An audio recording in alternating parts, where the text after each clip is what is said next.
Greetings and salutations, my fair compatriot. If you do not recall the name to which I respond, then I shall re-enlighten you. I am most commonly referred to as John Smith, and in case you were at all curious about my sexual orientation, I am really gay.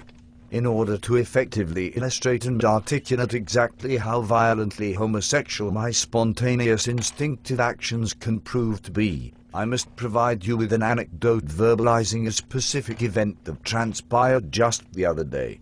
I had begun my journey to the dildo department to purchase a filtered and refined cup of black coffee, as I performed this ritual every Wednesday, and as I was concluding my purchase at the counter, the strapping young scribe at the register revealed to me through idle cackle that he was a gentleman of the heterosexual persuasion. So in an attempt to amplify his sexual horizons, I explicated to him that he ought not agitate his apprehensions in the slightest, for I would transmogrify his sexual desires in a bare 69 seconds. So in not seconds flat I lolloped over the counter and immediately restrained the womanizing secretary by employing the operation of my fuzzy pink poopy dookie ejaculating crusted and overall predominantly unsanitary handcuffs. I then proceeded to draw down his breeches and propelled my throbbing 15-inch pecker into his rectal facilities, and the tantalizing action produced an absurd and outlandish sound impossible to humanly counterfeit. But to the best of my abilities, it sounded something like ha ha ha ha ha ha ha ha ha ha ha ha ha ha. After the alleged 69 seconds of butt sex, I expelled forth into his anal cavity several pints of semen before I undid his restraints and rebinded my trousers and stated out loud, "Bag, that was swell.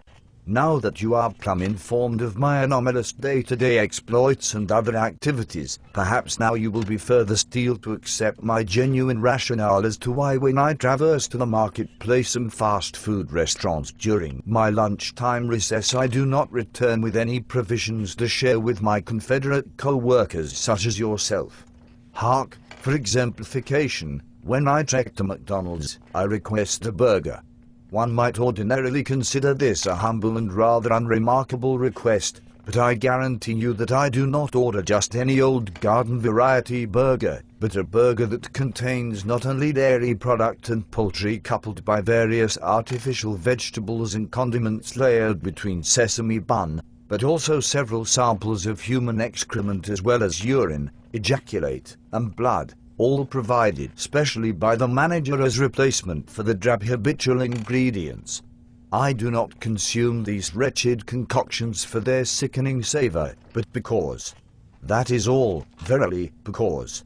Now if you would kindly discount me my confidant, I shall resume my corpus exploiting the ghastliness of those execrable abominations known as pride parades. Those men have thoroughly convinced themselves that they are indeed infatuated with genitalia from the similar sex, but I am obligated by our boss to disprove the unsatisfactory theories of said slow-witted dunderheads. Farewell, my impartial communal associate.